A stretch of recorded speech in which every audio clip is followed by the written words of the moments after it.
Halo Mas Manggi, kali ini bertemu lagi bersama saya Ucup dan narasumber saya bernama siapa Mas? Halo, saya Yosi. Ya, kali kita dari CSD. Hari ini kita akan bedah buku yaitu dengan tema tunjukkan minat terhadap minat orang lain.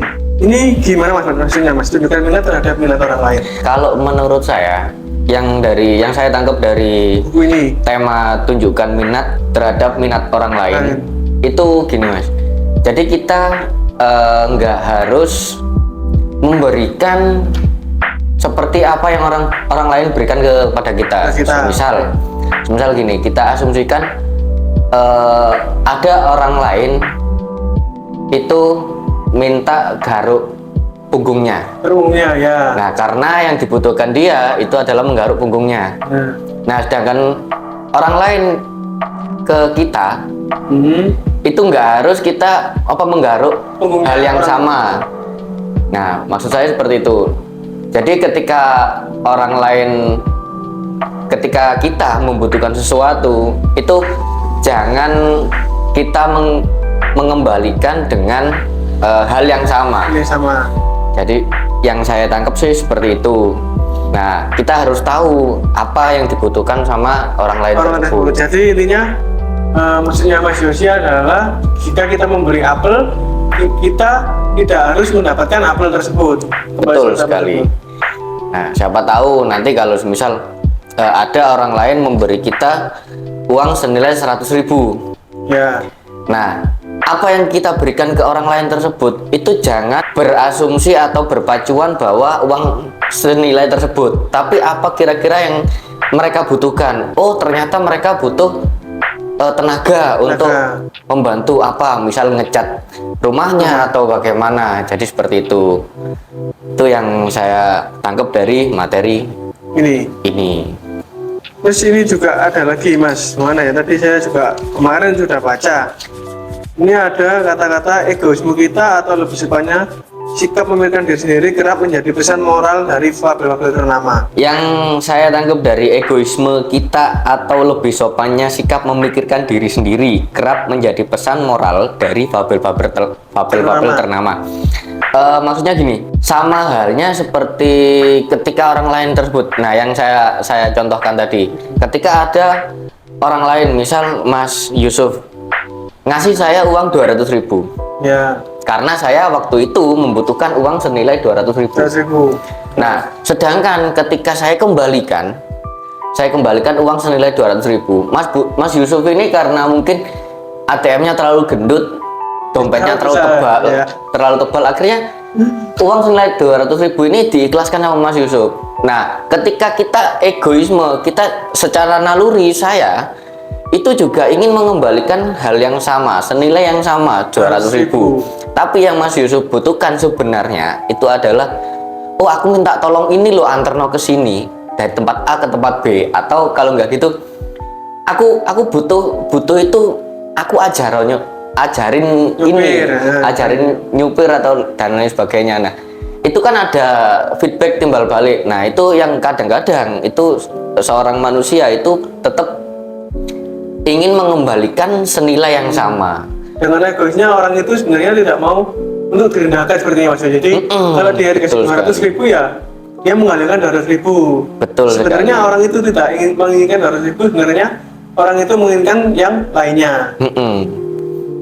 Dan ini juga ada lagi para individu yang tidak tertarik dengan sesama manusia yang mengalami kesulitan terbesar di dalam hidup. Nah, kalau saya tangkap dari kesimpulan ini, para individu yang tidak tertarik dengan sesama manusia yang mengalami kesulitan terbesar di dalam hidup. Nah, seperti halnya kita hidup bersosial, kita manusia sewajarnya membutuhkan manusia yang lain. Tapi terkadang karena sikap egoisme kita kadang gengsi untuk minta tolong. Ya, benar. Betul sekali. Kita terlalu gengsi untuk minta tolong. Nah, karena sikap gengsi ini itu dengan berpikiran nanti kalau saya minta tolong seperti ini, saya direndahkan. Nah, atau saya diremehkan. Nah, seperti itu. Itu yang akhirnya membuat kita akan menyusahkan kita sendiri. kita akan merasa disusahkan oleh diri Kan kita sebenarnya kan sendiri. jadi manusia itu kan makhluk sosial. Jadi seenggaknya kita harus menurunkan egois Egois kita. Dan kita tidak boleh berpikir negatif. Betul sekali. Jadi kalau kita minta tolong ya minta tolong aja, nggak perlu kita berpikir nanti kita direndahkan atau kita dianggap apa atau apa, itu nggak perlu, karena kita kan manusia sebagai makhluk sosial. Dan ini juga ada yang menarik Mas Yosi. Saat Anda memasukkan minat orang lain ke dalam minat Anda mendapati bahwa minat Anda terpenuhi saat Anda berada dalam proses membantu orang lain. Itu gimana ya penjelasannya? Nah, ini agak sedikit rumit ini. Saat Anda memasukkan minat orang lain ke dalam minat Anda. Iya. Jadi sepertinya kayak kalau saya suka tenis, Anda juga harus suka tenis. Itu atau gimana ini maksudnya ini? Bisa jadi seperti itu. Kalau kita bilang ada pro dan kontra di dalam statement ini. Saat Anda memasukkan minat orang lain ke dalam minat Anda, sama halnya seperti ini.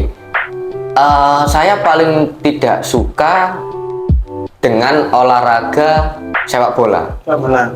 Nah, ketika lingkungan saya atau circle saya itu semuanya suka sepak bola, maka kan otomatis ada kalanya saya harus ikut sepak bola meskipun saya tidak suka. Nah, karena pembiasaan tersebut akhirnya lama-kelamaan saya suka dengan sepak bola. Nah, itu kita asumsikan seperti itu.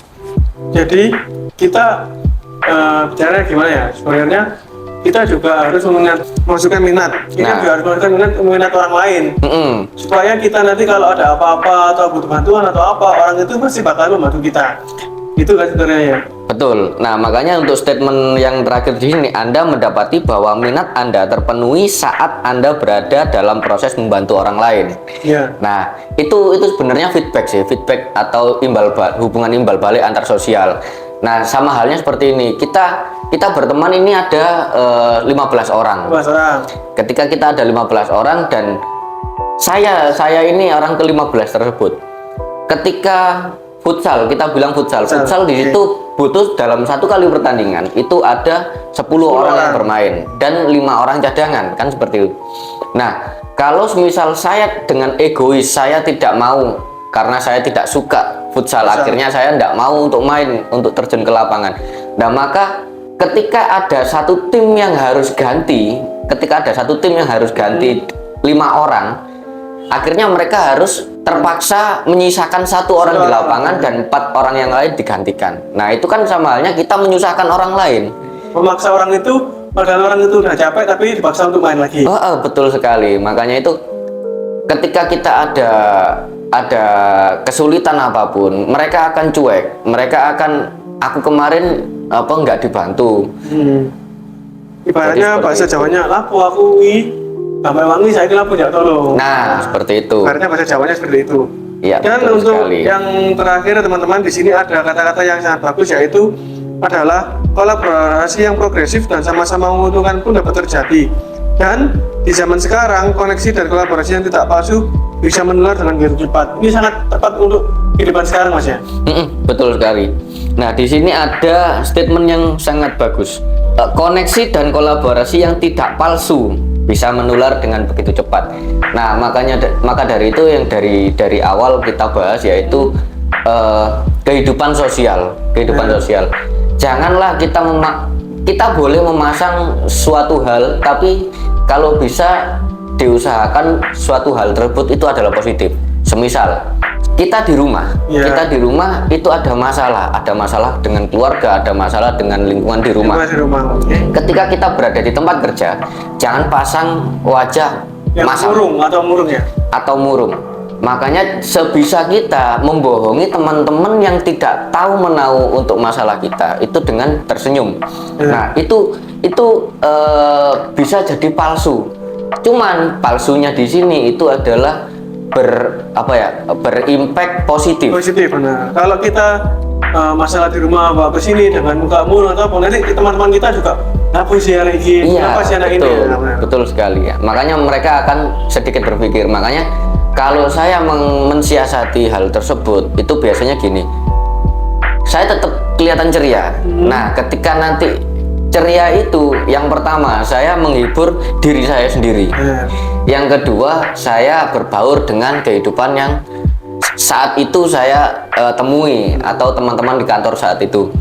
Nah, ketika nanti emosi saya atau perasaan saya itu sudah sedikit lega, maka saya akan bercerita sebenarnya apa yang terjadi ke teman-teman di kantor. Siapa tahu dengan bercerita tersebut maka ada feedback dari teman-teman di kantor bisa membantu teman-teman yang bisa membantu untuk menyelesaikan masalah tersebut. Kalau meskipun nggak bercerita, nanti kalau di rumah nangis kan juga nggak ada yang tahu, Mas ya. Betul sekali. Kadang-kadang kita di ruang meeting seperti ini, Mas, ya, itu bisa hai. Nanti di luar nggak tahu lagi. Ketika kita di kamar mandi, siapa tahu nanti kita bisa nangis tersendak kan seperti itu. Oke teman-teman, terima kasih. Sekian dari saya untuk bedah buku kali ini, yaitu tunjukkan minat terhadap minat orang lain. Terima kasih. Wassalamualaikum warahmatullahi wabarakatuh. Waalaikumsalam warahmatullahi wabarakatuh.